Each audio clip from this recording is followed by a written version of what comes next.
case ha, kasi baka mamaya hindi nyo naintindihan. Isang example lang tayo dito. Baka mamaya hindi nyo naintindihan, tapos inassume ko na hindi nyo naintindihan. So, bagsak na naman kanyang exam, kasalanan ko na naman. Ganyan. Okay, so i-discuss ko to kasi this is part of your exam. Okay, for real this time. Okay, so if you have your ASCE with you, please turn your ASCE to chapter 27. Wind loads on buildings mean wind resisting system, or the MWFRS. So this is the directional procedure. Di ba guys, may dalawang type tayo ng general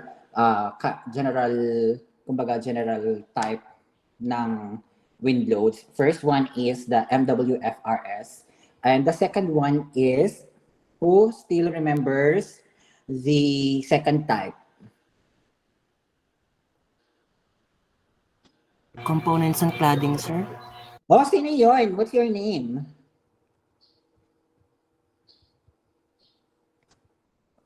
Sino yun? Anong name mo, dear? Kendangan po, sir. Yan, very good si Kandangan. Sige, take note natin si Kandangan. Okay. So yeah, we have components and cladding. So what's the difference between the MWFRS and the components and cladding? Anyone who knows what the differences are? Wali. Huwag kayo nagpa-chat kasi hindi ko nakikita, guys. Wali. Okay, sige. Ako may sasagot. MWFRS, this just pertains to the trusses and the frame, okay? The trusses and the frame, yung sumasalo ng loading. Ang components ng cladding naman, these are non-load-bearing components of the building. So the main wind force resisting system is your trusses and columns and beams. Pero yung components ng cladding, these are actually the roof and the walls. Okay, so that's the difference, or that's the difference between the MWFRS and the components and cladding. So we will not be discussing the components and cladding anymore. Okay, we'll just focus on the MWFRS. Okay, so ito. Would you mind taking a screenshot of these steps? Ayan. So this is how you're going to get the wind load. Okay, this is how you're going to get the wind load. Now, we have the first one in here, which is yung the table 27.2-1 are the steps into determining the MWFRS wind loads. Okay, this is for enclosed, partially enclosed, and open buildings of all heights. Kumbaga, general na ito. Ngayon, ito yung steps, and we will follow the steps in order for us to calculate the wind load. Okay, so let's proceed with the problem para mas maintindihan natin. So ito yung problem natin. An enclosed building shown below is used for storage purposes and is located at blank on open flat terrain. When the wind is directed as shown, determine the design wind pressure acting on the walls and roof of the building using ASCE 7-16. The frame-to-frame distance is 11.50 meters. Okay? So, wala tayong nilagay na location dyan kasi nga, it could be Philippines and it could be US. So, in our case, let's just use US kasi we're using ASCE 7-16. Okay? So, ang ilalagay ko na lang dito is California. California in general. Have you been to California? Or maybe the East Coast kayo, which is New York. Yeah, so I'll put California.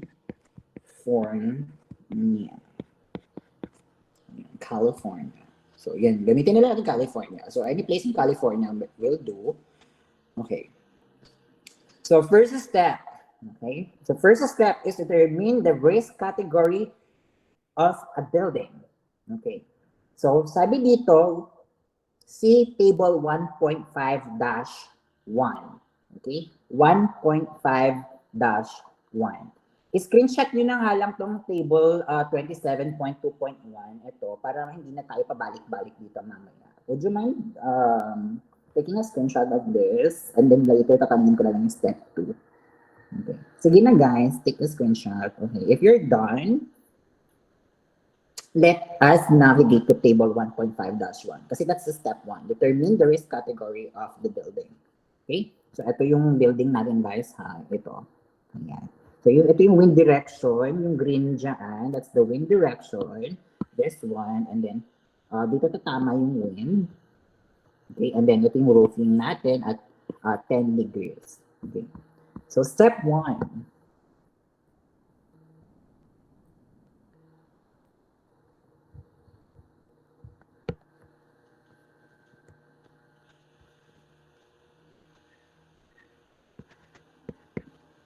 Ang pangit ng sulat ko. Talaga.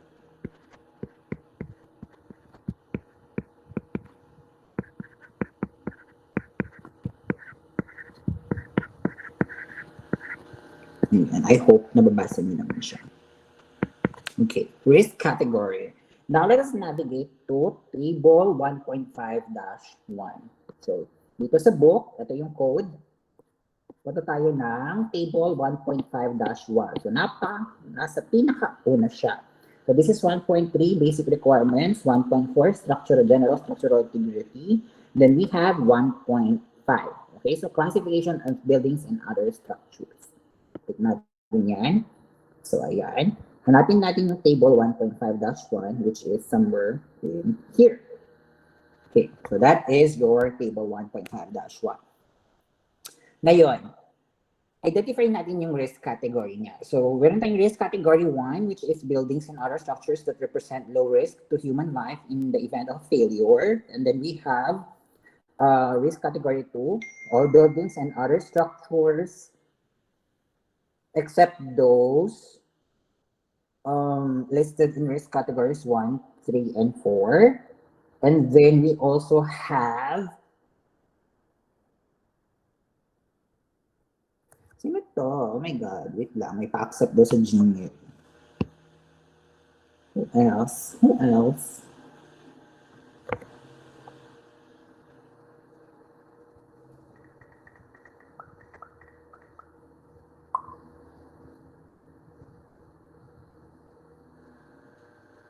Ayan.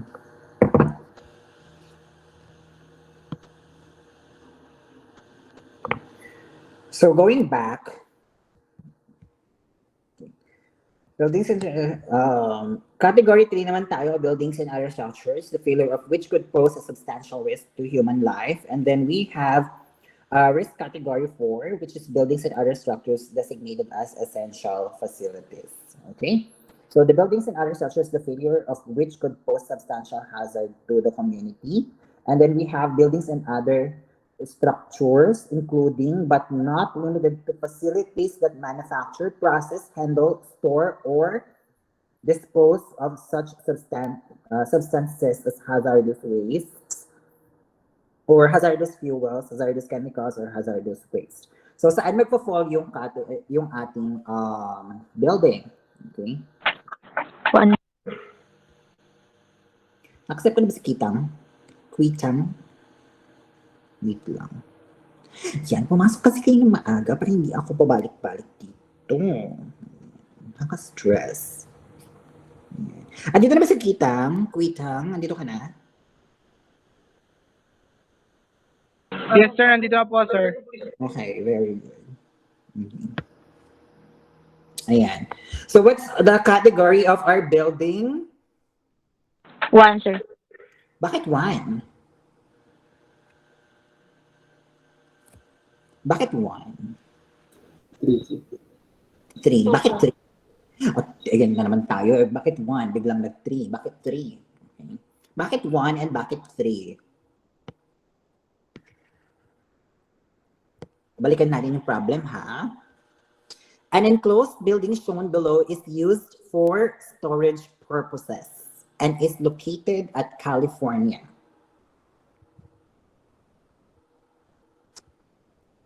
So the keyword there is storage purposes. So saan mag-fall ang storage purposes? Sa 1, sir. Surely? Surely na ba yan?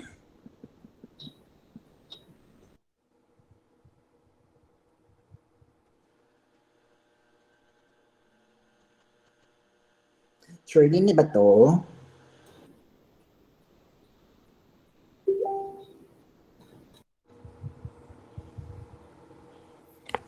Okay. Since this is a storage facility, we can say that this will fall under category 4. Why? Because even though it did not specify the particular type of facility it is, at kasi storage yung sinabi niya. So what are we even storing? Okay?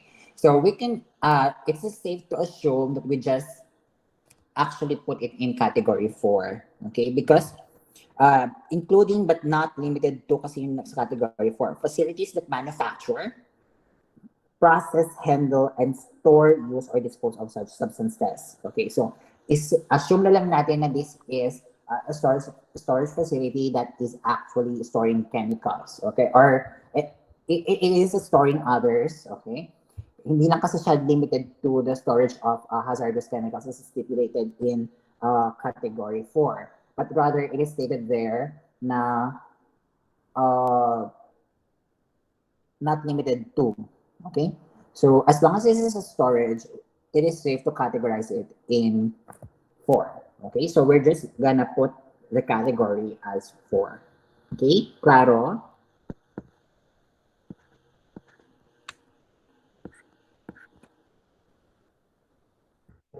Okay. So what is the next step after determining the risk category?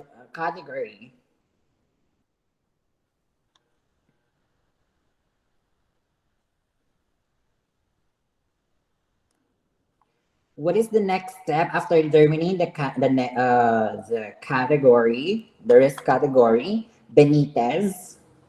Pag hindi kayo sumagot ha. Sir. What is the next step? Basic instinct test. Ano daw? Sino yun? Sabihin niyo muna yung last name ninyo before kayo mag-recite. Kasi hindi ako nakatingin sa screen ko, guys.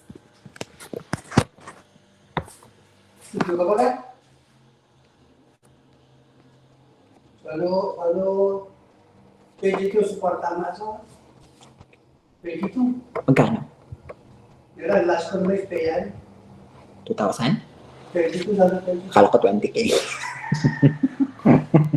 Sige. Sige. Ayan. Yeah, may business tayo dito. Okay, ano na? Benitez, sino yun? Ano next step? My God, babasahin niyo lang yung screenshot nyo kanina. Halatang hindi nag-screenshot. Ayan, hindi nakikinig. Sige. I will show you later on your grades ha, after the discussion. It's a rate, sir. Anong wait? Kaya today? Next year na ba? Bala ko dyan. Okay, the next step is to determine the basic wind speed. Step 2 yon. That's sa table 27.2-1. Do you guys have, did you even take a screenshot? Yes, sir. Yes, sir. Okay, step 2 na tayo, di ba? Kasi na-determine na natin yung risk category. Next is to determine the basic wind speed V for the applicable risk category. So, titignan natin ang figure 26.5-1 and 26.5-2. Yan yung nakasaad sa table 27.2-1 natin, sa steps. So, we are now step 2, which is the basic wind speed V. Okay.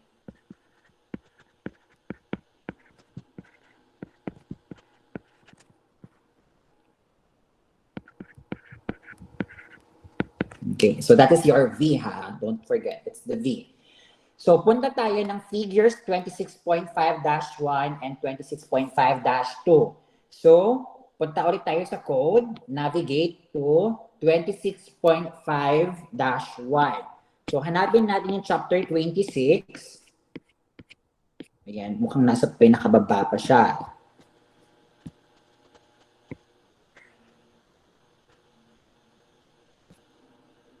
Ito.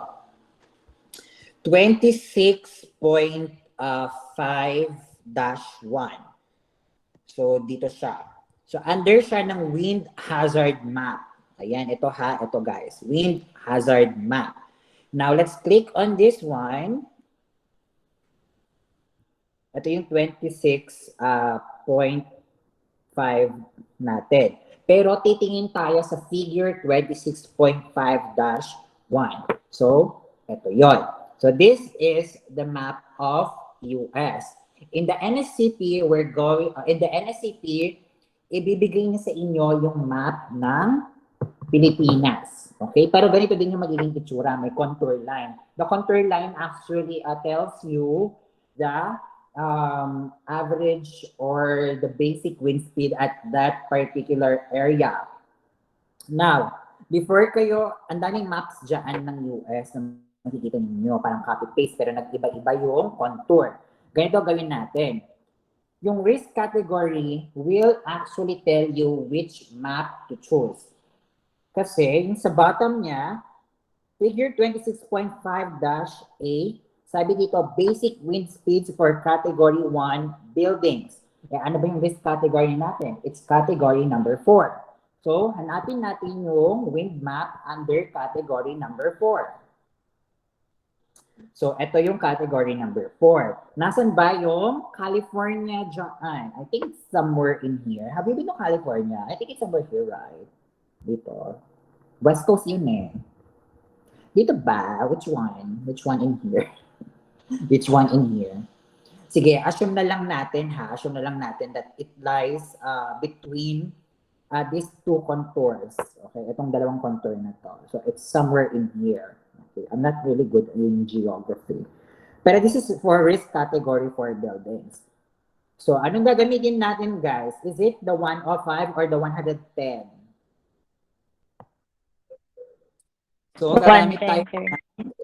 110, sir. 110. Pero in this map, yung 110 is in terms of miles per hour. Then yung 49 naman is, I think it's in terms of meters per second. Ayan. Eto guys, okay, miles per hour and then we have meters per second. So, gagamit tayo, naka-SI tayo, we're going to use 49 meters per second. Okay, 49 meters per second. Okay, so we now have the basic wind speed. What is the next?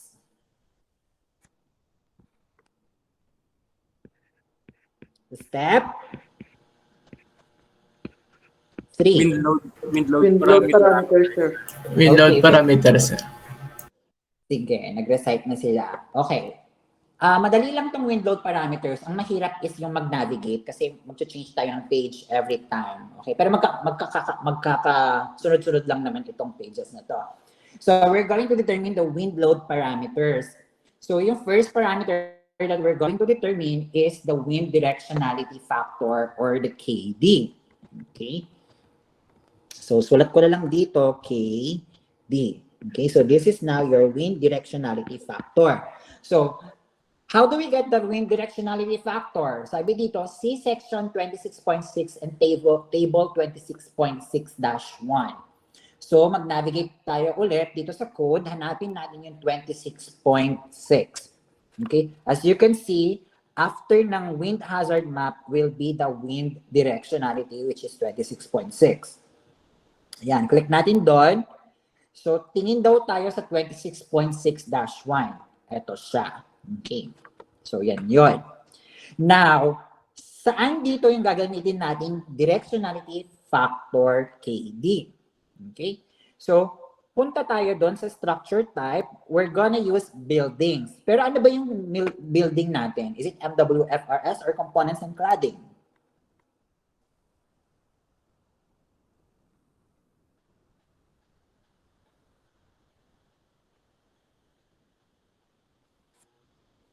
Anong gagamitin natin KD? Ano daw? 0.85. Regardless naman, sir, kung anong gamitin natin sa dalawa, pareho lang naman. Well, actually, may point ka naman. Okay. Okay na, ikaw na matalino. Joke lang. Okay. So, ayun na.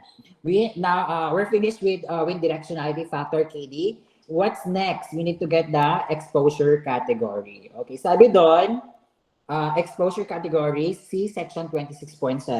Okay, so I'm gonna write here exposure category.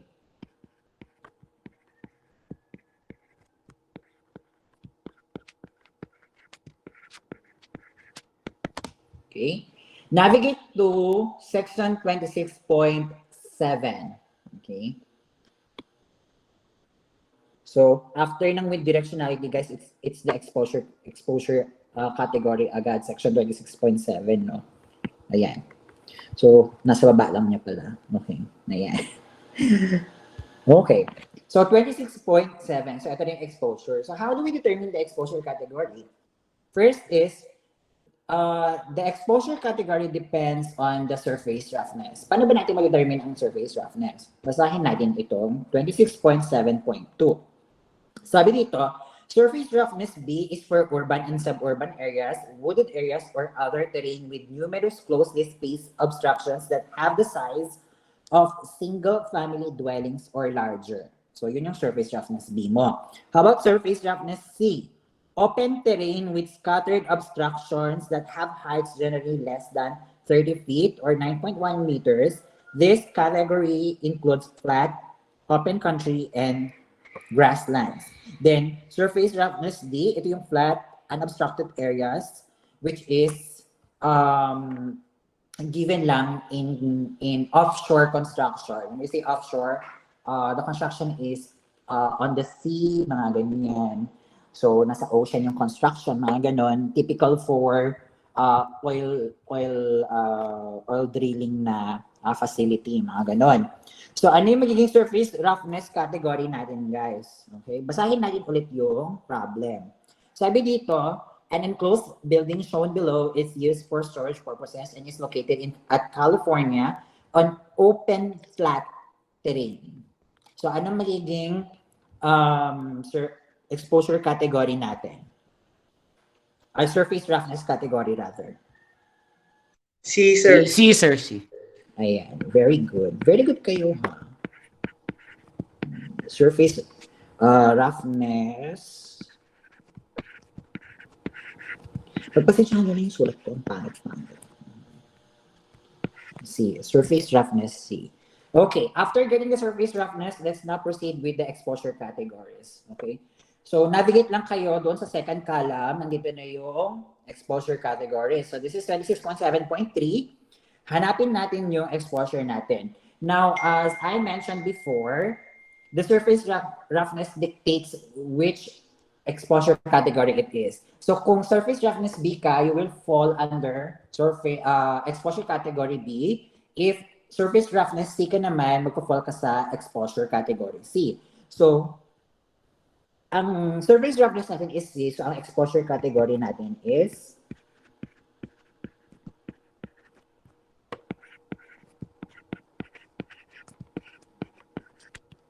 C. Okay? So, pareho silang C. Dapat pareho yan, guys. Okay? Hindi pwedeng magkaiba sila. Okay. So, we're now done with the wind directionality factor, then the exposure category. What's next? What's the next parameter?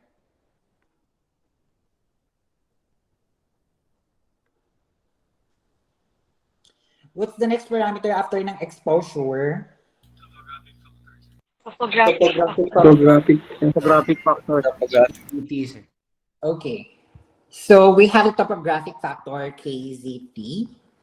Okay. O, guys, i-take note nyo itong mga pinagsusulat natin dito kasi kailangan natin ito mamaya. Okay. So, how do we determine KZT? According to the code, we just need to navigate to section 26.8 and table in figure 26.8-1. So, I think this is 26.8. So, this is 26.7.3. Ayan. So, ito yung topographic factors or topographic effect natin. So, KZT. So, paano ba itong KZT na to, di ba? Okay. So, next page tayo. Ayan. So, ito yung ganun, guys. Parang kinikilabutan ako pag nakikita ko tong figure na to. Okay? So, eto guys, medyo madugo kasi kapag ito yung gagamitin. Okay? So, eto guys, hindi na natin to gagamitin. Okay? Hindi natin to gagamitin. Why? Bakit hindi natin gagamitin yan? Kasi, according to the problem, we are actually located in an open flat terrain. Okay? So, this diagram in here, or this figure in here, these diagrams, this previous values in here, ginagamit lang to pag yung construction ninyo is along the slope of a hill, on top of a mountain, mga ganyan. Basta yung naka-elevate ka guys, naka-elevate ka. Lalo na pag malapit ka sa, ang tawag dito, malapit ka sa paanan ng bundok, pero nandun ka sa may hillside, okay? So, ginagamit lang yan doon. Okay, itong diagram na to. Now, how do we actually determine KZT? Okay?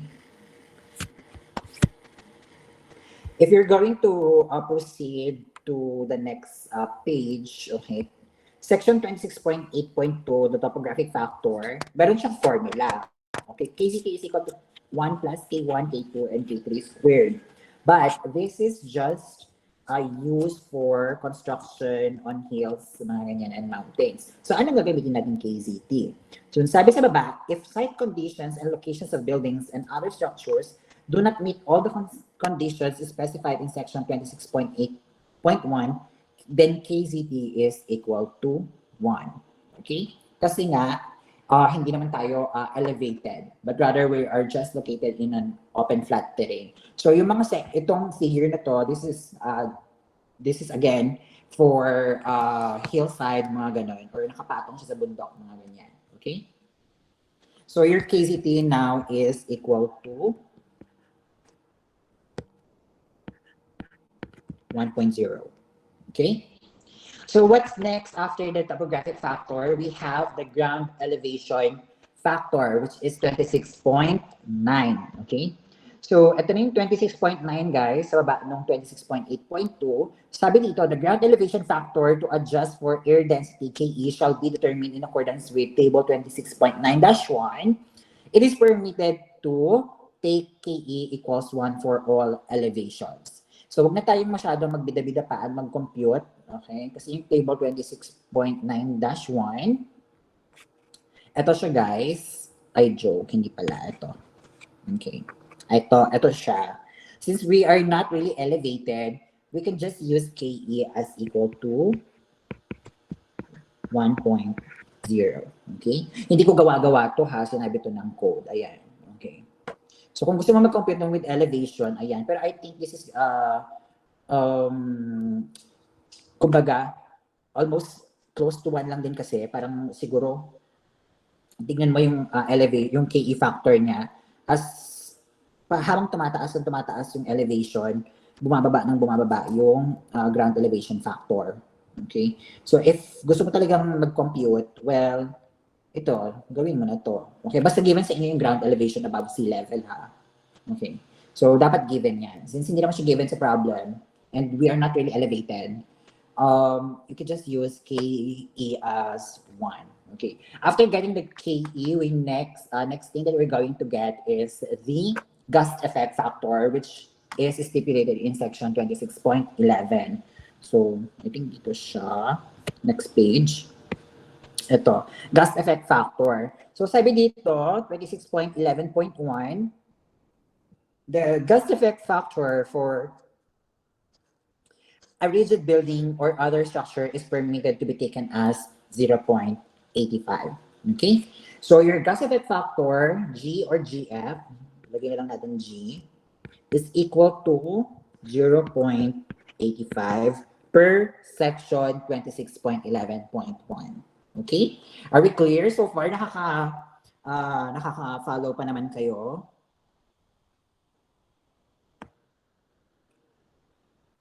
Yes, sir. Parameters pa lang to ha. Wala pa bang computation dito. Mamaya pa yun. Okay? Although hindi naman ganun ka-complicated yung computation kasi meron namang formula. Okay. So meron na tayong gas effect factor. Next thing is we're going to determine the enclosure classification. Okay? So this is stipulated in section 26.12. So kasunod lang nito. 26.12. Hanapin natin 26.12. Here, we have the enclosure classification. So we do have three types of enclosure three types of enclosure. So we have enclosed, partially enclosed, and partially open. Okay? So eto siya guys. So doon sa problem natin, sinabi kasi an enclosed building. So wag na tayong mag-compute pa ng opening. Sinabi niya na ng enclosed yan. Wala naman binigay na area ng butas ng window, ng ventilation. So enclosed na agad yung sinabi. So there's no need for us to compute. Kasi meron actually computation yung enclosure, kung partially open ba siya, partially closed or enclosed, okay? Wala namang open na building, di ba? Wala namang open na building talaga. Walang ganon. So we only have partially open and then partially enclosed, okay? So, ang gawin natin dito, ang enclosed, guys, okay, how do you determine if it is enclosed, partially enclosed, or open, mga ganyan? So, eto siya guys. Okay, I have never seen a building kasi na open talaga siya. Like open. I don't know if you have seen a building that's very open. Meron ba? I think yung mga basketball court, that we can classify that as open buildings, no? Yung may mga silong na basketball courts pero walang wall. Tama ba? Like yung column lang and beams, then yung bubong lang. I think that's open building. Ayun. Ayun, medyo bobo ako doon. So, siguro that's open building. Okay, so this is how you're going to determine if it is enclosed, partially open, mga ganyan, or open buildings. Ayan.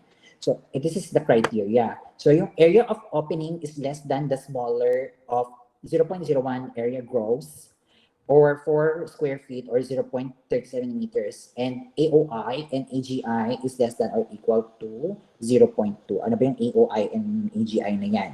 So, andun yan mamaya, guys. Andito siya. Hanap na siya dito. Saan na yun?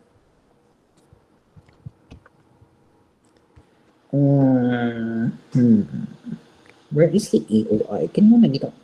Anyway, sige. Mamaya, balikan ko na lang. Okay. Basta nasabi naman dyan na enclosed building yan. Okay? And then we have partially enclosed buildings naman. We have AO is greater than 1.1 AOI and AO should be greater than the lesser of 0.01 AG. So parang mag-check ka pa, i-check mo pa yan. Pero once sinabi na ng problem, okay, since hindi na tayo pinahirapan, enclosed building, we're just going to consider na lang yung enclosed building. Okay? So, ano yung next na kailangan natin after ng enclosure classification? Internal pressure, sir. Okay. So, yung GCPI, so internal pressure coefficient. Sabi dito, makahanap natin siya sa section 26.13. Pero, bakit natin kailangan identify kung enclosed or partially enclosed or open yung building? Para ma-determine natin yung GCPI. Ngayon, dito sa table 26.13-1, andito na din yung GCPI natin. If you're going to look at the end of the ang tawag dito, the end of the table, the last column there, you actually have the GCPI. Okay, the GCPI. So, enclosed yan. So, asan ba yung enclosed natin? We have positive and negative 0.18. Ayan, guys. So, yung enclosed buildings natin, yung GCPI niya is positive and negative 0.18. Okay, kasama yung negative dyan. So, we have, our GCPI now is equal to positive and negative 0.18. Okay? Yeah, 0.18. So, madali na lang natin nahanap yung internal pressure coefficient. Now, after, I think we've determined all the wind load parameters. Did we? Tapos na ba yung wind load parameters natin? Wala nang kulang, no?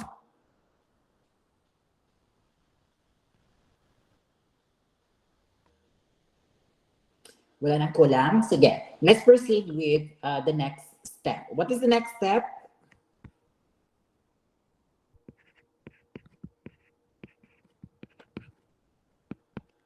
What is the next step? pressure, sir.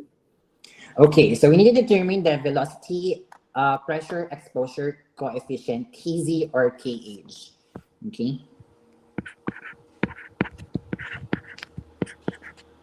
Okay. Pero before natin to i-tackle, okay, before natin siya atakihin, let me explain muna. Kasi sabi dito KZ or KH. Okay. So, balikan ko lang ito. Not that. Next page lang tayo. I'm going to draw like a house in here.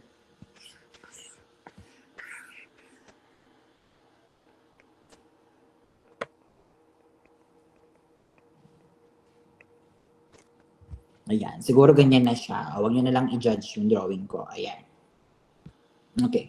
Ano ba yung KZ or KH na yan? Okay. So if you're going to proceed to table 26.10-1, okay, so backtrack tayo, 26.10-1, ito yung velocity pressure exposure coefficient natin. Okay. KZ or KH. Okay, so how do we determine the KZ or KH? Proceed kayo sa next tawag dito, table 26.10-1. Okay, so this is how you're going to determine it. So sabi dito, the exposure coefficient it depends actually on the ground elevation, or the height above the ground level, and the exposure type. So exposure type C tayo. So focus tayo sa values under the C column. Now, ano yung Z na yan? Okay. Yung Z na yan is actually the height of the house. The height of the house from the eave of the roof, if ba yung tawag doon? Okay, from the eave of the roof to the ground. Okay, so that's the Z. Okay, how about the age naman? Ano yung age? Yung age natin, that is the mean roof height. Okay, when we say mean roof height, diba, this is your roof. This is your roof. So, ito yung roof mo, somewhere in here. Ito siya. Yan. So, sa gitna ng roof mo, okay, project ka ng horizontal line, and then measure that horizontal line from the ground. That is now your mean roof height. Okay, which is age. Okay, so this is your age and your Z. Okay, so yung age hindi nagbabago, pero yung ating Z nagbabago yung kanyang pressure exposure coefficient, velocity pressure exposure coefficient, depende dun sa height ng wall natin. Okay? So, paano ba yung gagawin natin dito? How are we going to read the table? Okay, let's check first yung height ng bahay. Okay, ng storage rather. The height of the house is 8 meters. Okay, 8 meters yan. And then yung roof natin is angled at 10 degrees. So, kung 8 meters yan, okay, what will be our Z?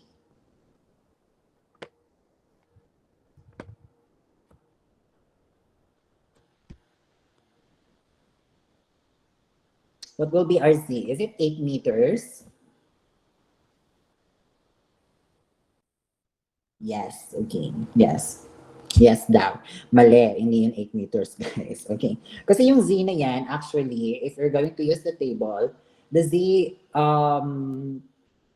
actually is the height specified in this table. Okay?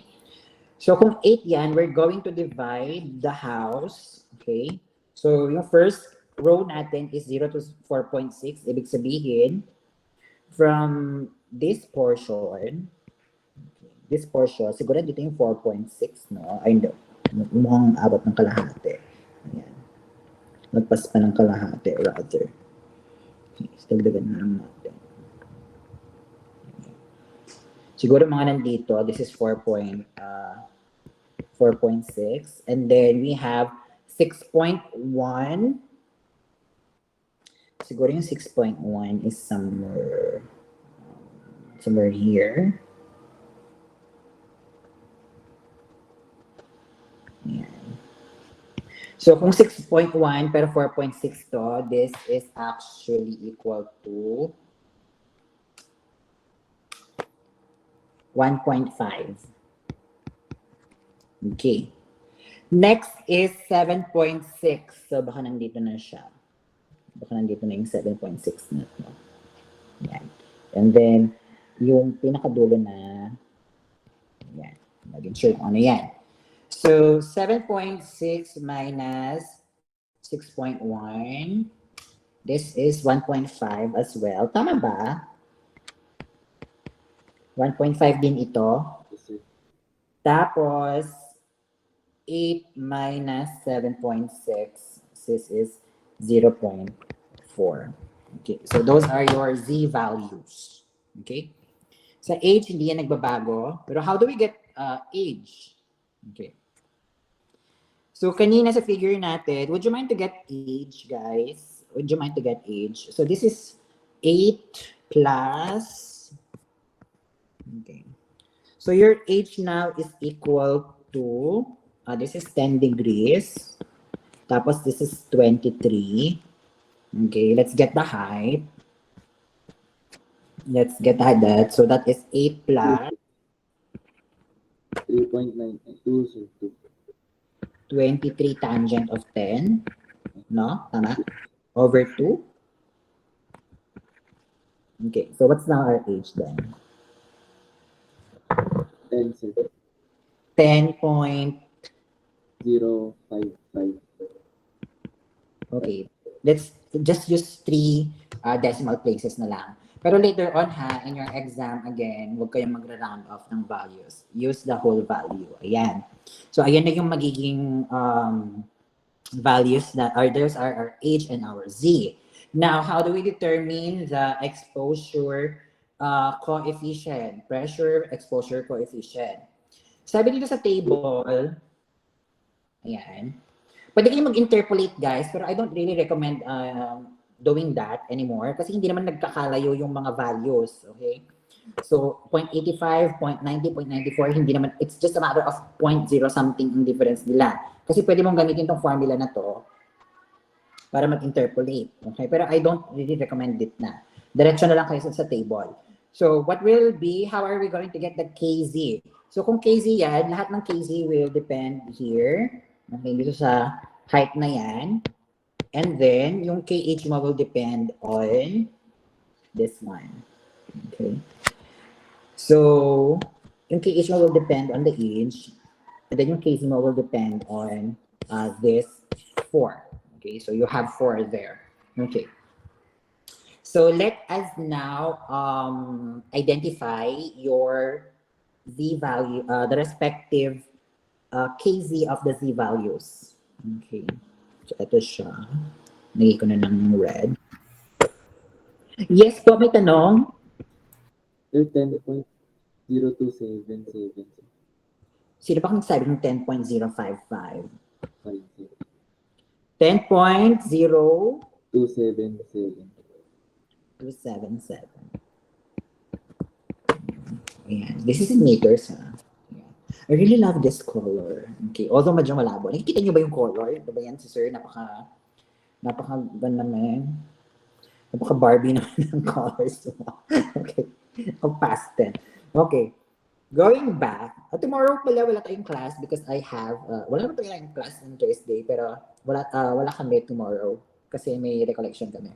Okay. So we have 4.6, then we have 6.1, and then 7.6, and then we can use 9.1 in here. So this should be like, this should be 8. Okay, this should be 8. Okay. So what is now our KZ? Okay, balik tayo sa KZ. Okay. So at 4.6, our KZ is actually equal to 0.85. Okay, you can check the table. Then at height 6.1, that is 0.90. Okay. 7.6 is 0.94. And then 9.1 is 0.98. Okay, so these are now our KC. Okay, any questions so far? Pwede kayo mag-interpolate, guys. If you want a more accurate answer, okay, kasi gusto nyo makita talaga like 1.5, okay, like that, 4.6, 1.5. Ito yung gagamitin yung formula, yung KZ equals 2.01Z all over ZG raised to 2A, mga ganyan. Okay? So, yun yung gagamitin ninyo. Okay, papakita ko sa inyo how to use this formula. Okay, kasi ito yung gagamitin natin for the KH. Okay, kasi dito walang KH here. Okay, kasi diba yung KH natin is actually mean roof height. So dito kasi ang kina-consider lang niya is the wall. Okay, is the wall. Pero KH natin, we will be using this formula. Okay? Okay, so moving on, how about the KH? Okay, let's calculate the KH now.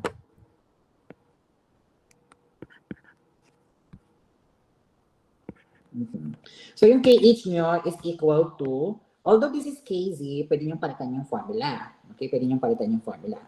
So, this is now equal to 2.01 multiplied by age all over ZG raised to 2 over alpha. Okay. So, meron tayong value ng age, guys. Papalitan lang natin, guys, yung ganun ha. Yung ating Z ng age, pati yung lahat ng Z natin babalitan natin ng age, except yung ZG and yung alpha. So however we're going to determine the value of the alpha and the Z. Ito. Number 2, guys, sabi dito, alpha and ZG are tabulated in table 26.11-1. Ayan siya. So nakalagay dito, terrain exposure constants. Okay? So, anong exposure type tayo, guys? What's our exposure type kanina? Okay, because nagde-depend yung ating terrain exposure constants sa ating exposure type. So, exposure category natin is C. So, titingin kayo dito sa exposure category. By the way, yung taas is naka British or like maybe British, ganon, English. Ito naman naka metric unit. Okay? Metric unit ito. So, what's our exposure category? C. So, ang magiging alpha natin is 9.5.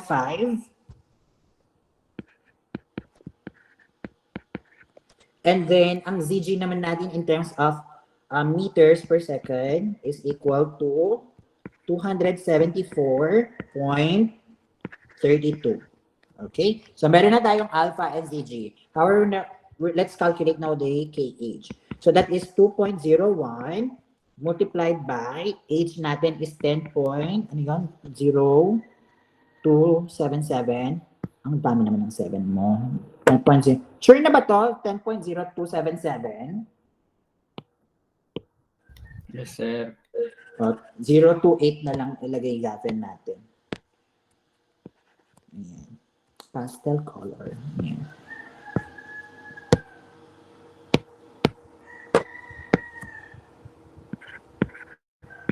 All over, what is our ZG? 274, no?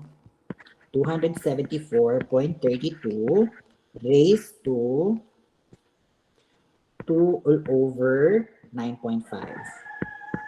Okay, so what is now our KH? 1 point, may point yan. 001. Ay, 002, sir. Okay. As much as possible, kasi later on in your exam naman, no rounding off tayo. No rounding off ha. So, 1.002, mga ganyan. Gawin na lang natin 1.002 para consistent tayo. Okay? So, that is our KH. Okay. So, meron na tayong values for KZ and the values for the KH. What is the next step?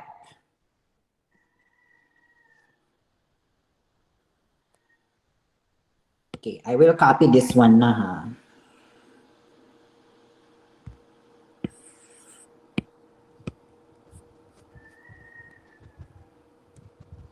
Lagay ko na dito. Yan. Tapos yung KH natin. Lagay ko na din siya here. Okay, what is the next step?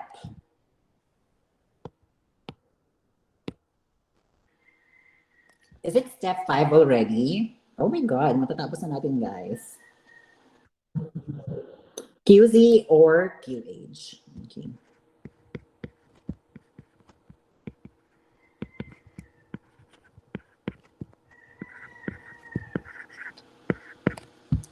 QZ or QC. Ayan. QZ or QH. So how are we going to determine QZ or QH? Sabi dito, use equation 26.10-1. Yung mga sinasabi kong 26.10-1, mga ganyang kineme, nakalagay yan guys yung sa table na pina-screenshot ko sa inyo kanina sa steps. So wag kayong ma-confuse. So punta tayo sa 10-1.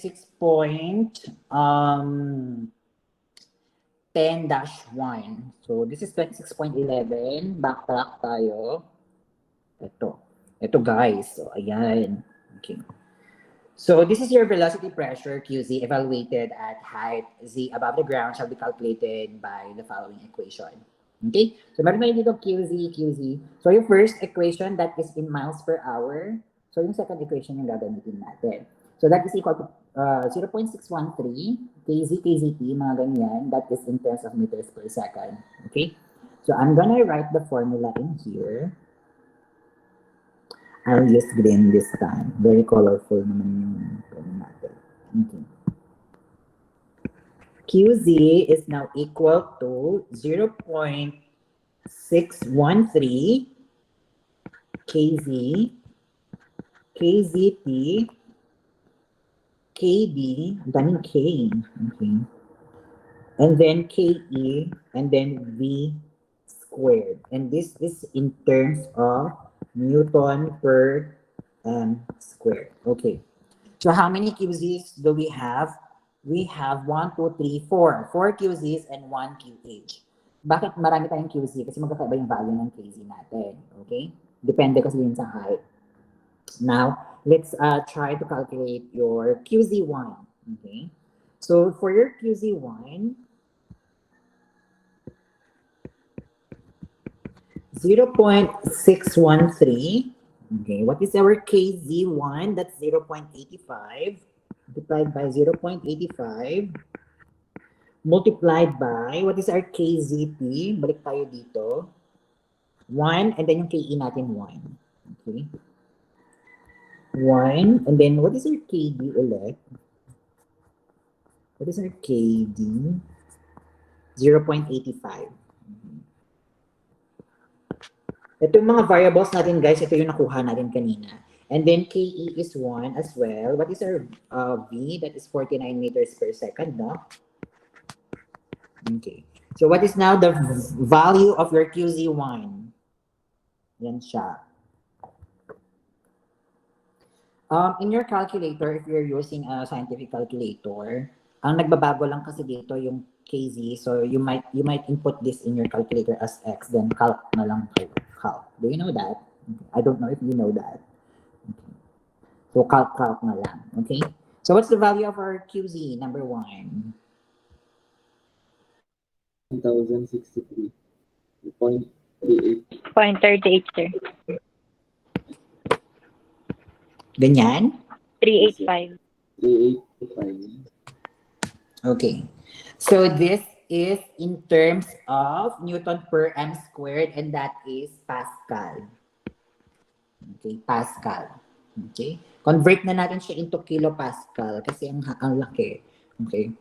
So approximately this is equal to 1.063 kilopascal. Okay. Ayan. QZ2. That is, alam nyo guys, feeling ko talaga pag kayo yung tinuturuan ko, mas nai-impart ko yung knowledge ko kasi kapag first class talaga, parang ang hirap, alam mo yun, parang trial.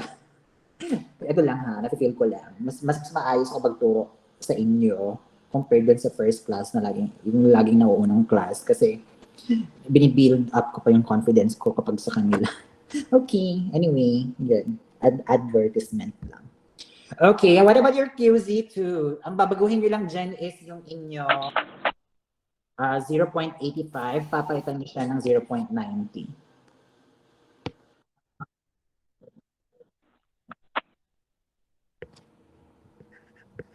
94. 937. 937, sir. 937. Okay. QZ3. 1,175.979, sir. 9. 97. QZ4.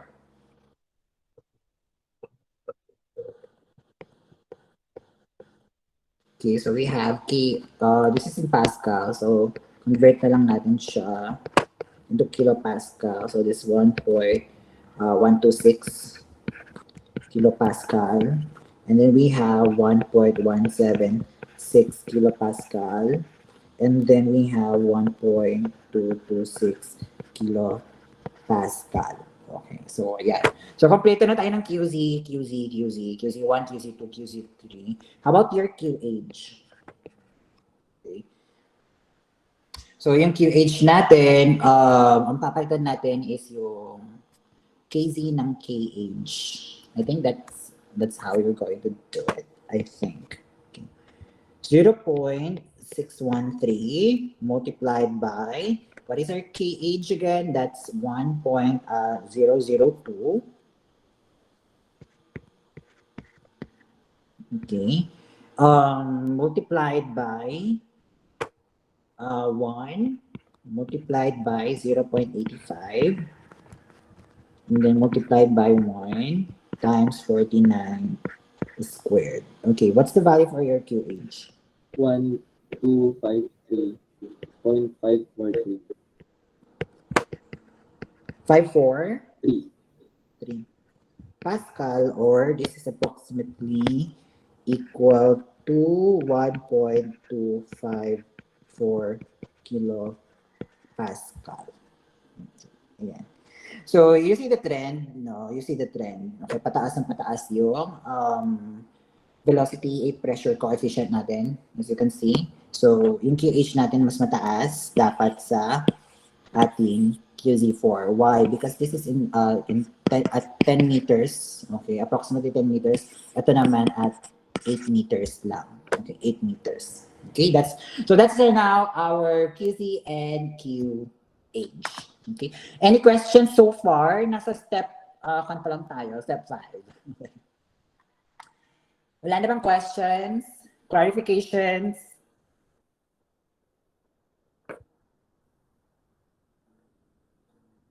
Wali? Ay, napakatahimik naman nila. Next time, mag-recitation na lang tayo sa F2F. Okay. By the way, baka mag-cancel na naman tayo ng F2F classes, guys. If you watch the news, may bago na naman tayong variant. Okay, and then nagkakaroon ng surge sa China and Hong Kong. So, hopefully, hindi siya pumasok dito sa bansa natin. Parang hindi na tayo magkaroon ng surge kasi kaka-open lang natin, ganyan. Pero kung kayo ba ang tatanungin, do you want F2F or not?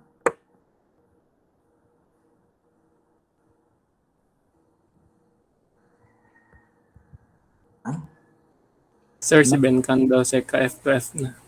ano? Sige. Ayaw? Why don't you wanna see me? Don't you wanna see me? Di ba we had fun naman and all? No, yung mga MS, magturo ka na. Okay, sige. Going back. Hindi kasi maganda din naman ng F2F. Pero yung mga ganitong setting lang, guys, yung mga ganitong setting ng F2F na 2 days lang or like 4 days, mga ganyan. That's actually very nice. Okay. Kumbaga, hindi agad F2F na tayo until ganito, ganyan. Hindi na tayo full blast na F2F. Pero, yun nga, ready na lang kayo, guys, kasi meron naglabas ng IATF, di ba? Yung sinend ko sa messenger. And sinend lang din kasi ni Dean yun, na parang baka daw anytime na naman magkaroon na ng full blast na F2F. Okay? So yung mga nagtatransient dito, mga ganyan, baka maapektuhan kayo kung wala pa kayo pag-stayan. Okay? Yung mga nagko-commute. Yeah. Okay. Let's proceed to our next step. Okay, so the next step is determining the external pressure coefficient. Ano na nga ba to? Gaganon, no? But let's now determine the external pressure coefficient, step number 6. And according to the step number 6 in here, meron tayong for walls and flat, gable, hip, monoslope, and mansard roofs. What type of roofing are we using? This one. What type of roofing is this?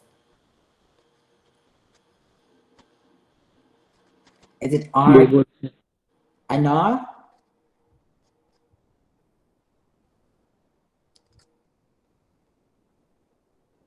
Anong roof ito, guys? Sinong Gable roof, sir. Oh, ayun, gable roof. Sino yun? What's your name? Figueroa, sir. Figueroa. Okay. Oh, hindi pa tayo nakikita, Figueroa. I'm excited actually to meet you. Okay, kasi very early ka lagi sa online class. Alright, ayan. I'll see you. I think you're the second batch. Okay, that will be next week. Okay. Okay, so excited. Okay, next. Since this is gable roof, who's your teacher in building design or building utilities?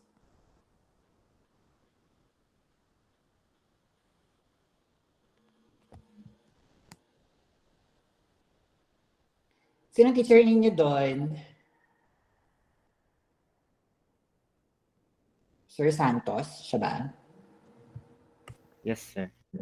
Nagtuturo ba yun? Nung finals lang, sir. Finals? Ay, finals. Ay, last year. Last sem? Last sem, no? Teacher niyo pa rin ba siya ngayon? I mean, instructor niyo siya? Hindi na. Nung third year lang, sir. Ay, third year? Ha? Nag-part-time na pala siya nun? Okay, sige. Ayun. So ngayon, hindi niyo pala siya ganun. Okay. May chika pa naman sana ako. Okay. Anyway, let's go back. Ayan. Matalino yun, si Sir Ganon, si Sir Santos. Siya yung pinakamatalino sa amin. Okay, sa batch namin. Actually, I'm not sure. In terms of the board exam, ha? In terms of the board exam. Okay, pero nung college days, siya yung pinakamatalino sa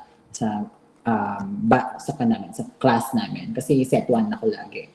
So, ayun, set 1. Set 1 kami. Tapos set 2, doon ang talagang competition. Okay, so set 1 kasi is like, may mga kasi yung set, no? Yung set 1 kasi is like chill-chill lang.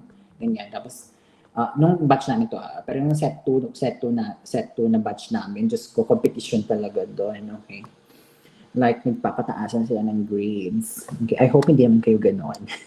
Okay, papataasan ng grades. Yan. Yan. Arrogation of mankind. Yun nga. Alright, going back. So let's determine the external pressure coefficient. So figure 27.3-1. Di nyo man lang ako in-invite nagpansit. Batch 1. Okay. 27.3-1 tayo. Sige, natin na dito 27.3-1. In-invite kasi ako nagpansit ng gano'n, batch 2. Yung code nila, Madam Governor. Diyos ko, ang ingay nila. My God. Ang ingay nila. Like, nasupansitan kami, like, titingin lahat ng tao. So, ayun. Hindi nila alam na kasama na yung instructor. Okay. And there were like 18 of us. 18 of us in that pansitan. Julie is ata. What? Nung Friday, sir? Yeah, I think that was on Friday. Have you seen the post? Pinost nila. Yes, sir. Sabi ko na nga ba eh. Picture sa nalalaman dyan ko nila ipopost. Tapos in-invite pa nila akong mag-ganon, mag-inuma. Tanghaling tapat. Tapos sabi ko na yun, I don't drink liquor. Hindi ko umiinom guys. So if you're gonna invite me like inom-inom, ganyan, tambay-tambay, kayo na lang. Ganyan. Tsaka ang pangit kasi ng ganon, like invite mo yung instructor na mag-inuman ganyan. Baka may issue ka pa. I'm open naman to attending mga ganyan. Pero, you know, saan na ba tayo? 27.3-1. Dito pala. Baka may issue tayo kapag may nag-post. Baka may masabi pang favoritism. Actually, my favorite class is your class. Ayan. Favorite class is your class. Plastika. Okay. Going back, okay, so we have 27.3-1. So we're going to use this equation at 27.3-1. P equals Q GCP minus QI GCPI. Ito na ba yung last? Wait lang. External pressure coefficient pala. Figure 27.3-1. Asa yung figure 27.3-1? Here. Yeah, here we go. Okay. So this is figure 27.3-1. So as you can see in here, we have this particular plan. So yung wind direction is coming here. So we have the B, we have the L. So this is the plan. Okay? So ito naman yung elevation natin. Okay? So kung saan tatama yung wind, there is kumbaga, a gradual change in the wind pressure. So, hindi dire-diretsong uniform yung wind pressure natin in that particular site kung saan tatama yung wind. Okay? Okay. So, ganito yung magiging figure natin. I will draw a house again. Okay, I will draw this house again. So, I'm going to be using black ink.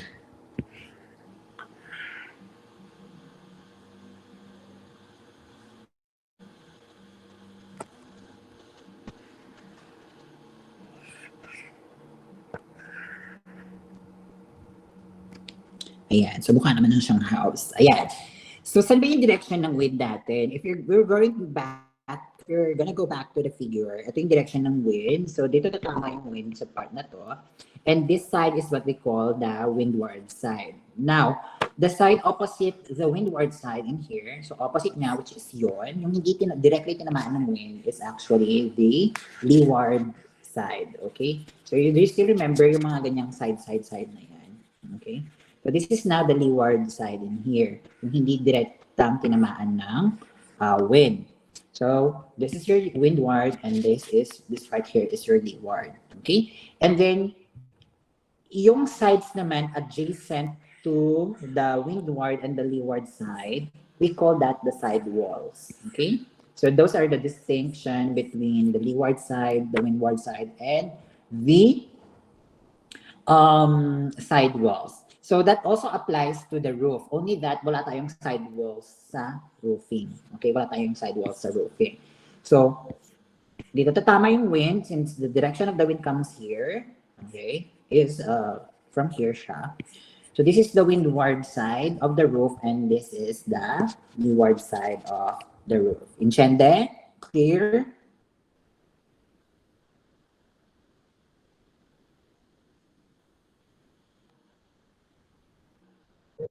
Okay.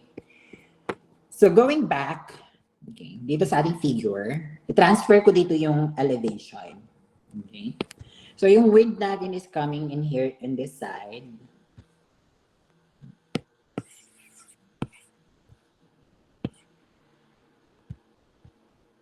Okay, so the wind comes in this side and here.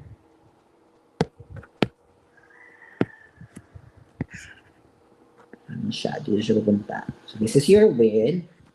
Okay, I'm now gonna draw the pressure diagram in this point. So the pressure diagram varies in every V value. As you can see in here, magkakaiba yung value ng KZ natin. Okay?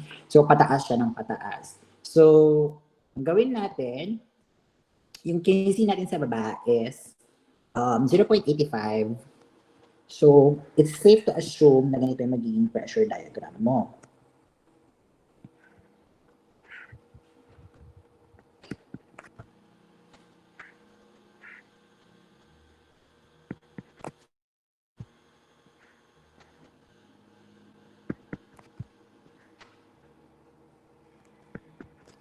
Okay. Ayan. So, this is your pressure diagram. Okay? At height 4.6, ito yung pressure diagram. At height 6.1, this is the pressure diagram. Then we have 7.6 and 9.1, pero this is actually 8 ha. This is actually 8. Okay? Hindi ko na in-interpolate yung 8 dyan. Hindi ko na siya in-interpolate. Why? Because the value of the 8 and the 9.1, hindi yan magkakalayo. Bakit? Kasi yung 7.6 mo is 0.94 and then 9.1 mo is 0.98. So it is in between 0.94 and 0.98 kapag hinanap mo po yung 8. So, sir, why did you consider 0.98 then? Okay? Pag ginamit natin 0.98 at height 9.1, we are considering a more conservative design kasi mas mataas yung kinonsider natin. Okay? So, wag nyo nang ipagpilitan pa na, sir, interpolate na lang natin yung 8. Okay? Wag na tayong magbida-bida pa para mag-compute nun. Okay? Mas madaling yung buhay natin pag ganyan na lang. Okay? Whichever are the values in the table, yun na lang yung gamitin natin. Okay? So, that is now the pressure diagram of your windward side. How about the leeward side? Okay? So, sa leeward side naman, uniform lang ang diagram niya. Uniformly distributed. Why? Because hindi naman siya tinamaan ng wind. Okay? Hindi naman siya tinamaan ng wind. So, it will just counteract like that. Okay? Wala tayong variation in the pressure diagram. Okay?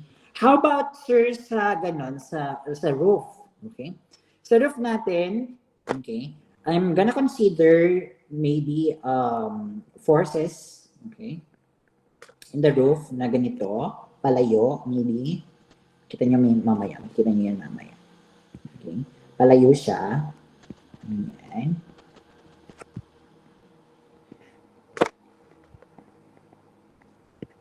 Ayan. So, ina-assume ko lang to na palayo, ha.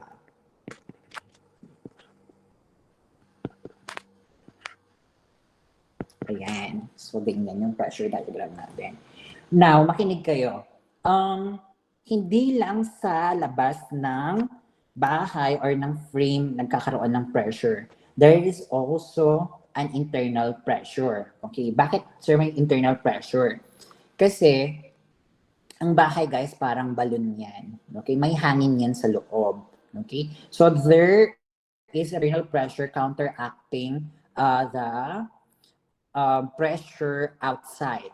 Okay, so what are these pressure? Okay, in the leeward side, there is a pressure, uniformly distributed pressure acting on the leeward wall.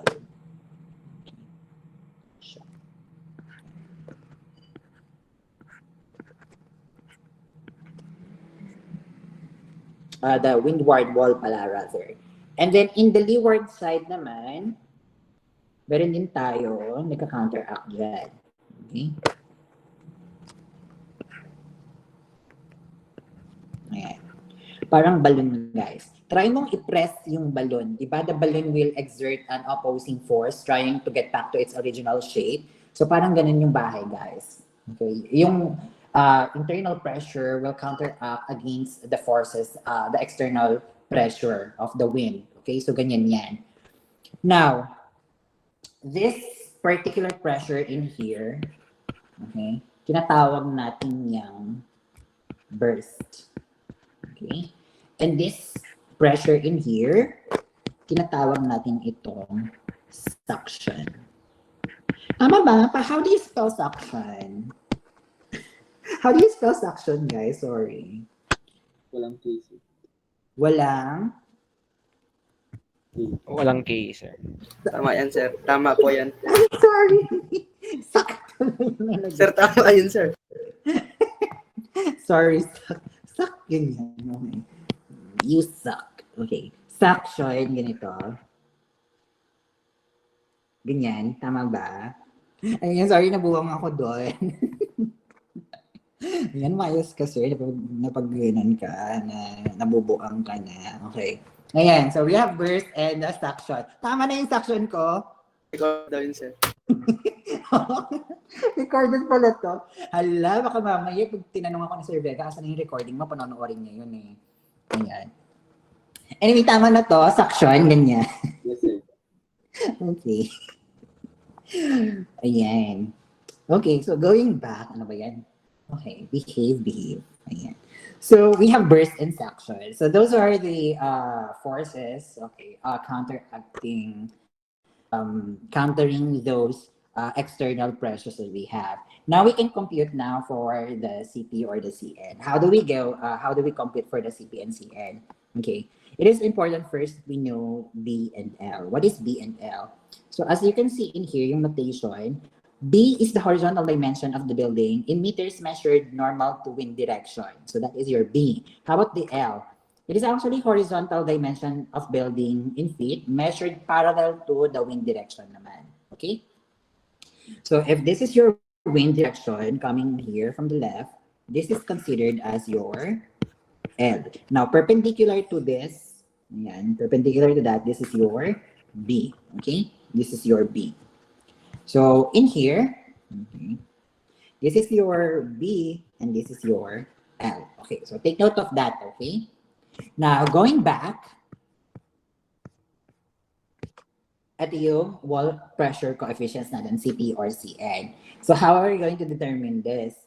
First, for the windward wall, okay, so ito muna yung consider natin windward wall, all values, nakalagay dyan, all values of L over B, ang magiging CP natin, okay,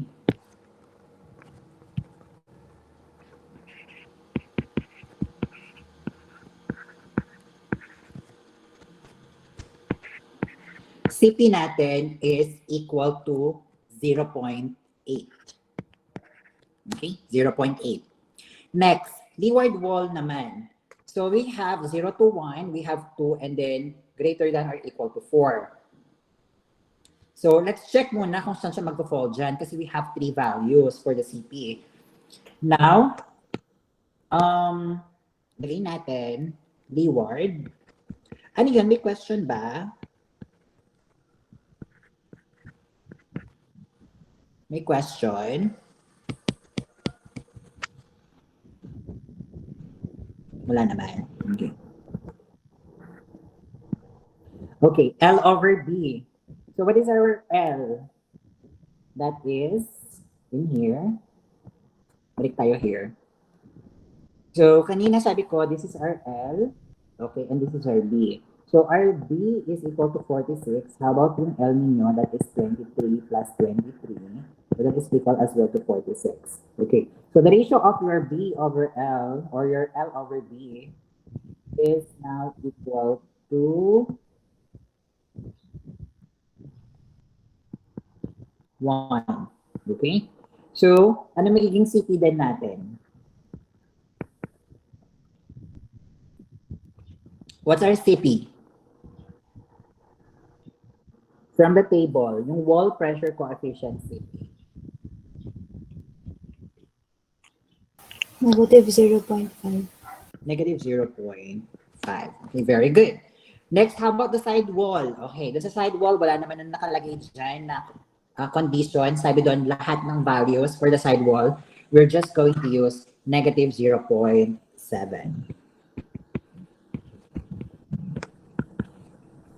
Okay, so your CP in here is equal to negative 0.7. Ayan. So we're done with the walls. How about the roof pressure coefficient? Okay, so roof pressure coefficient tayo. So windward roof.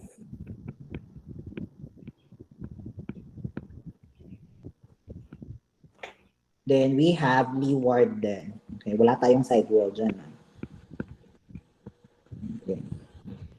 So what is the value of our H over L? Kasi syempre, i-check muna natin kung ano yung H over L. So ano ba yung H natin kanina? That is 10.02 H. 28 rather. So your H over L now is equal to 10.028 divided by 46 yung L. So what's the ratio? Is it 0.2 0.2 to 18. to 18? Ganyan? Yes, sir. Ayan, 0.218. So this is actually less than or equal to 0.25. So check mo, meron tayong H over L dyan. So, less than or equal to 0.25. Now, ano naman yung angle ng roof natin? So, kanina, check nyo muna yung angle. We have now the H over L. What is the theta of the roof? So, kanina, nakalagay doon sa figure, we have 10 degrees. Okay. Yan. So, 10 degrees. So, anong magiging CP natin for HL and 10 degrees na tawag dito, 10 degrees na inclination ng roof. So, magiging CP natin dito is equal to negative 0.7. Okay? Negative 0.7. How about for the leeward? Okay, ito yung windward, guys. Now, navigate to the leeward side. Ito. So, same condition pa rin. Check mo pa rin yung HL, tapos i-check mo kung ano yung katapat niya. So, 10 degrees angle dyan, nasa first row. Ang first row natin there is equal to negative 0.3. Ito yung guys. Okay? Ito. Okay? So, do not be confused. So, the first two rows are actually included in the less than or equal to 0.25. The third row and the fourth row are included in 0.5, and then greater than or equal to 1.0 naman yung last two rows. Okay? So we now have the CP of the walls and the CP of the roof. Okay? Any questions so far? Clarifications? Nakakasunod pa ba before we proceed to the last step?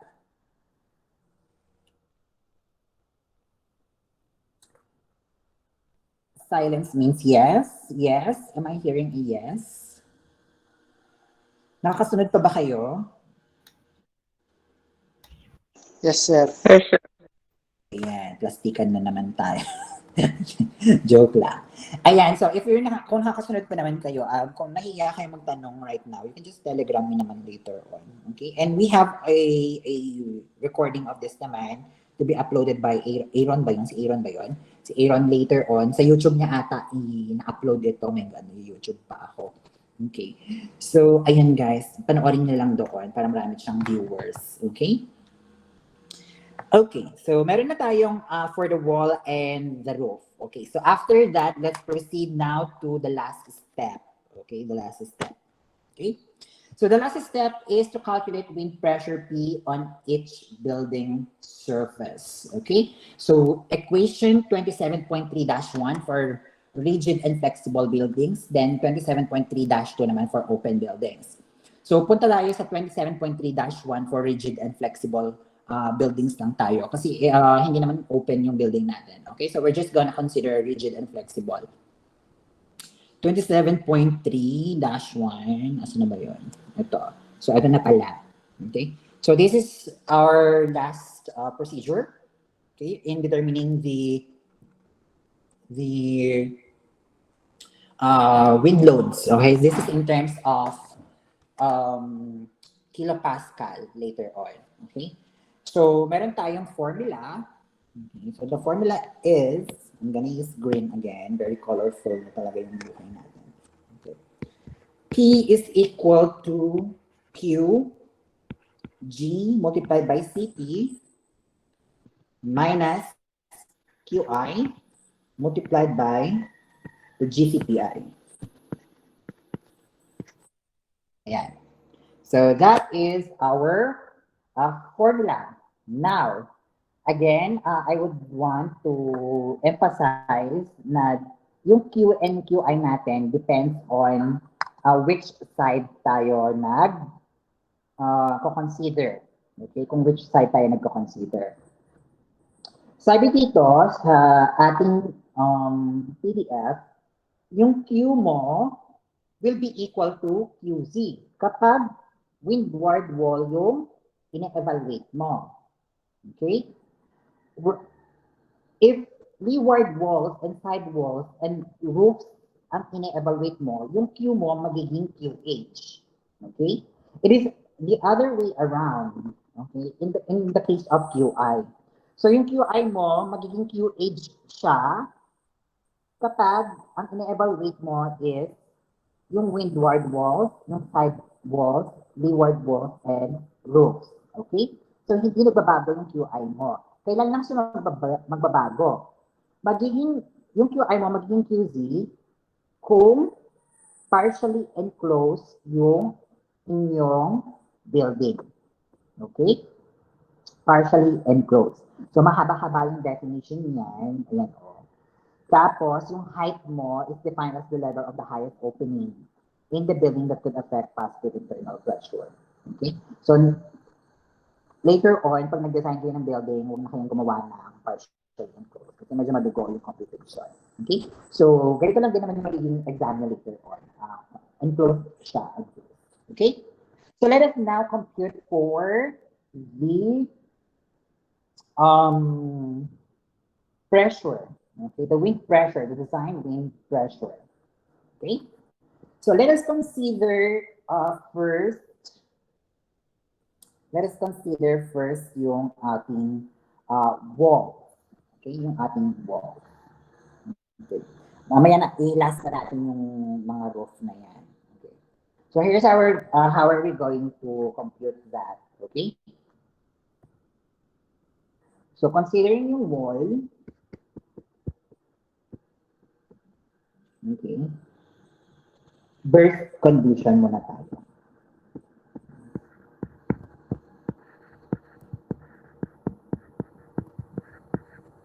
Okay. So, windward wall.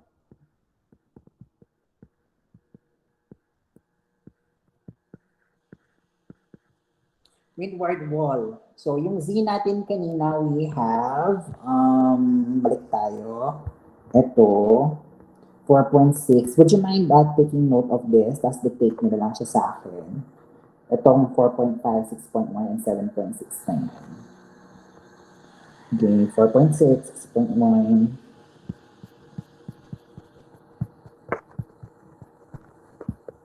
Okay, anyway, kupitin ko na nga lang. Yun na lang pala.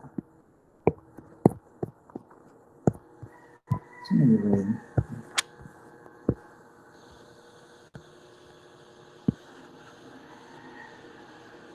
Then we change the color.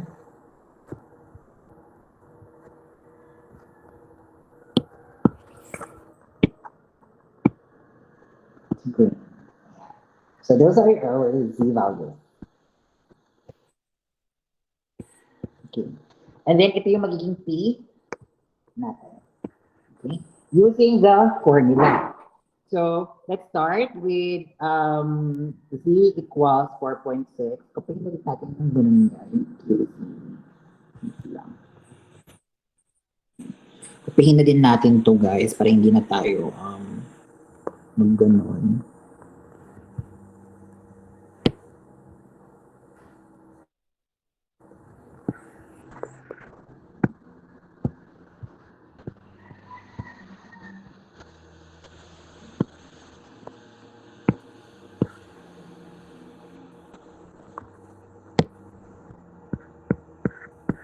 .063 kilopascal yung nauna, no? Tama ba? Mga pinaglalagay ko.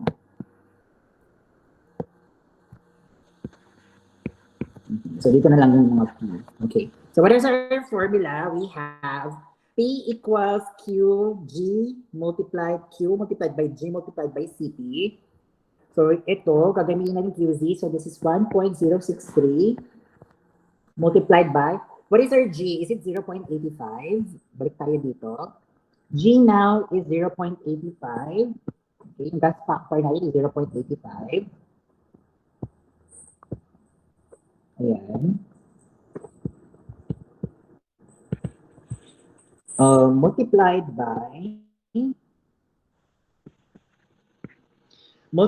by the CP. What is our CP? It is for windward wall. Ito. Ito siya guys. 0.8. Okay, 0.8.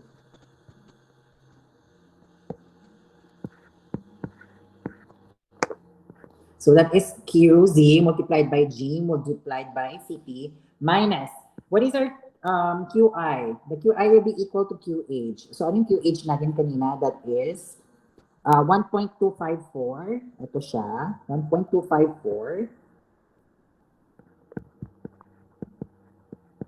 multiplied by the GCPI.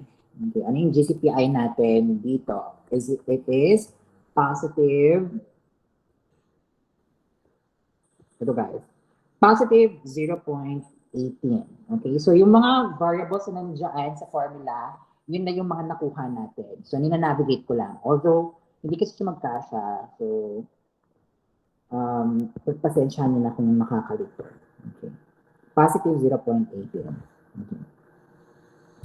Next thing is, yung P naman natin dito sa baba, magbabago lang is yung QZ. So this is 1.126 multiplied by 0.85 multiplied by 0.80 minus 1.254 by 0.18. Okay. So what are now the values? Okay, the first value in here. What's the first value? Negative 0.949. Negative 0.949.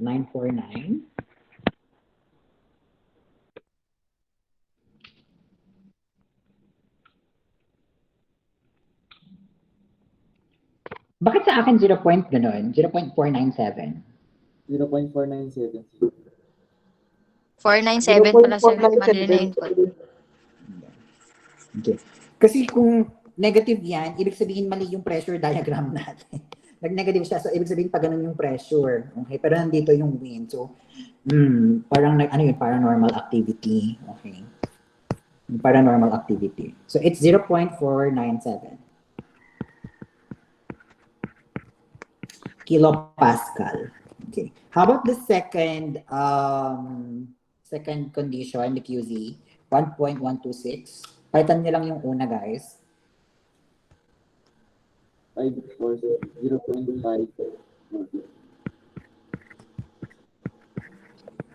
Okay. How about the third one?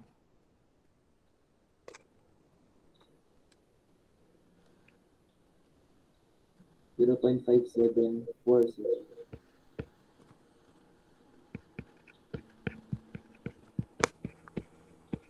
How about the third one? 0.0. Ay, 608. 608. 608.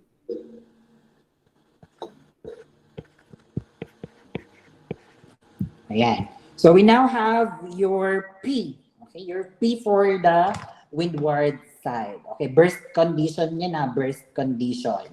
Okay. Next, what's next? What will be the next? Of course, we need also to get yung ating leeward side. Okay, the leeward side. Pero sa leeward side, wala namang problema kasi hindi isang computation lang naman yun. Masyadong gagawing complicated na computation. Okay? So, yung leeward side, hindi ko na naman mapagkasya dito. Okay. Anyway, umumove ko na lang siya.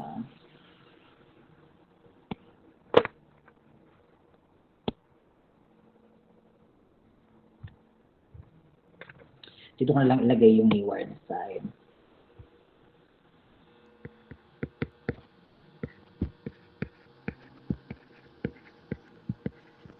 Okay, this is the leeward side na. Okay, we have the leeward side. So how are we going to compute for the leeward side? Sabi kanina, pag yung Q natin is magiging QH na for leeward walls. Okay, for leeward walls na siya. So, still the same formula, pero magbabago na yung Q natin, yung value ng Q. Yung Q natin magiging QH na. So what was our QH earlier? That is 1.00, kineme? 1.254. Okay, so yung QH pa natin doon. So this will now be equal to 1.254 multiplied by 0.85 multiplied by, what is our CP? What is our CP now? What is our CP for leeward? Ito siya guys. Negative 0.5. Okay, magbabago na yung value ng CP natin. Negative 0.5. Okay. Minus 1.254 multiplied by 0.18. Positive pa rin to ha, positive. Okay, kasi we're considering the burst condition. Okay. Kayo na bahala later on the suction condition. Papalitan nyo lang naman is yung last part. Okay. So what's not the value of our leeward side na P value?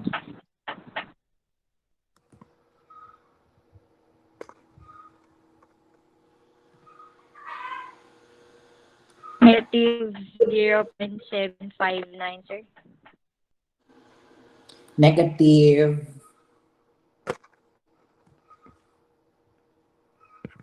0.759 Yes, sir. kilopascal. Okay, kilopascal.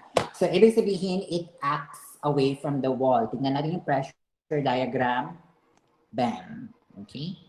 So, it's actually acting away from the wall. Kung paganyan yan, that's positive. Pero since paganyan siya, negative. So, negative yung pressure. Next, after ng leeward natin, side walls naman. Okay, let's go to the side walls.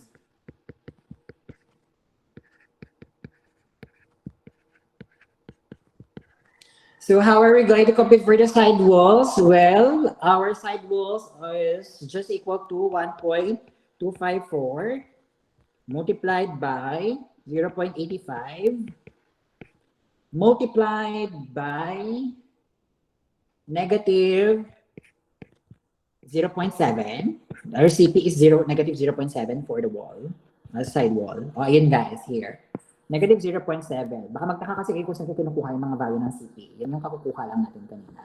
Okay? So this is minus 1.254 multiplied by 0.18. What's our value? Negative 0.972. Negative 0.970 972. 2, sir. 2. kilopascal. Yan. So sa side walls, ibig sabihin it acts away. So the pressure is actually acting away. The external pressure is acting away. Okay? Next, sa roof. Okay, sa roof natin is similar to kanina wall, roof naman na tayo. Okay. Roof. So we will also consider windward roof.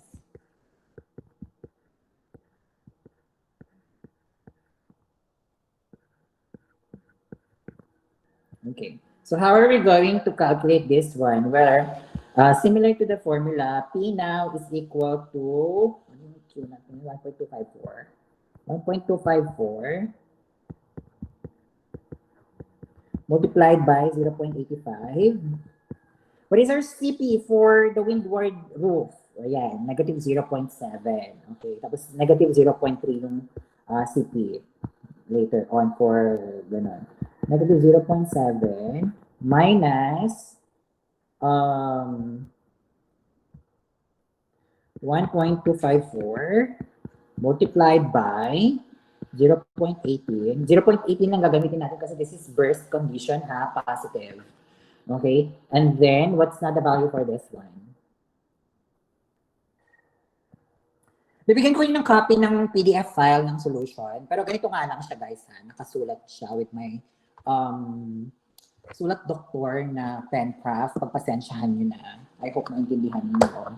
Mag-upload na lang ako ng PDF solution. Okay? What's the answer?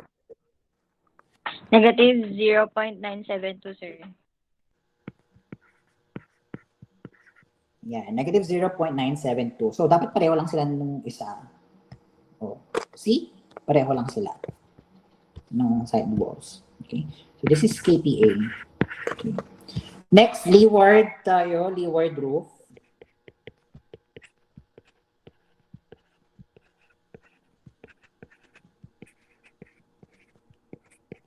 So your P now is equal to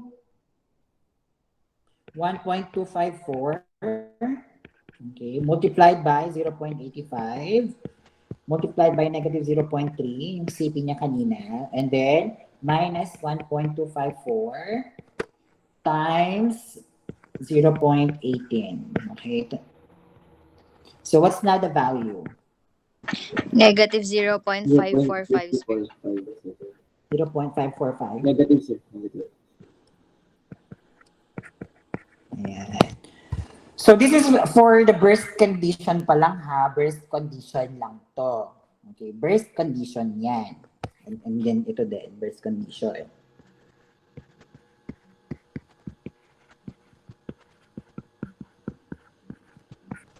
Meron pa tayong suction condition. Ayan, suction. Okay? So paano naman yung suction, sir? Anong gagawin?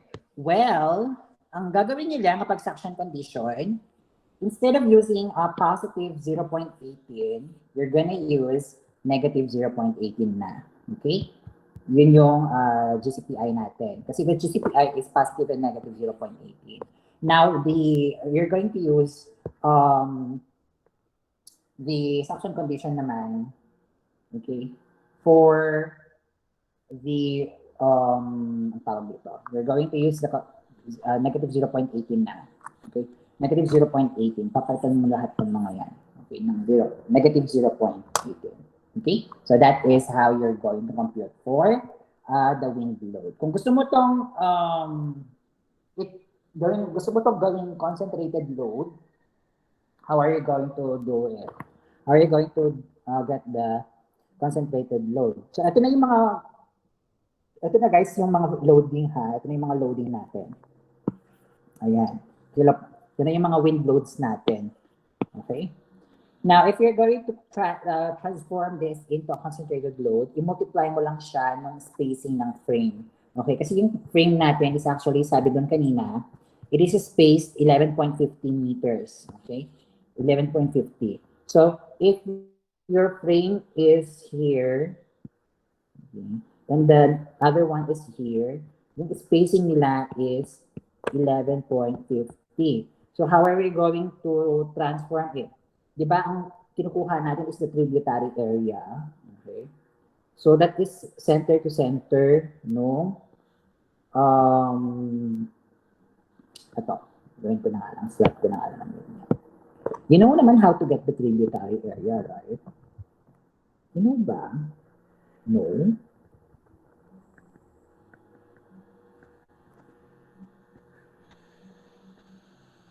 Yeah.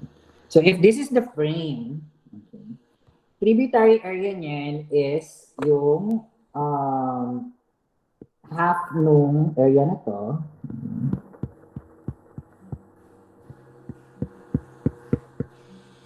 So, ito yung pupunin mong tributary area. So, ito yun.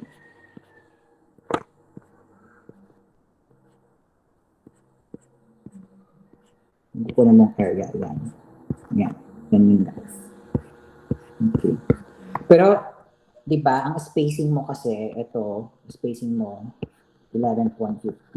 Tapos, 11.50 din yun.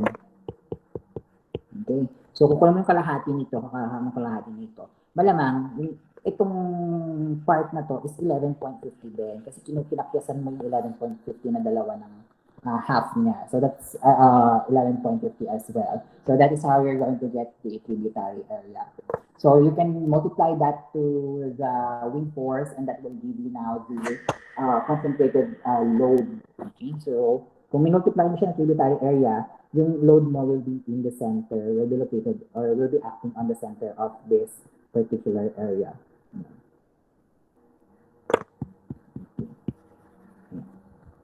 All right, so that is how you're going to compute for the wind loads. Any questions so far, clarifications?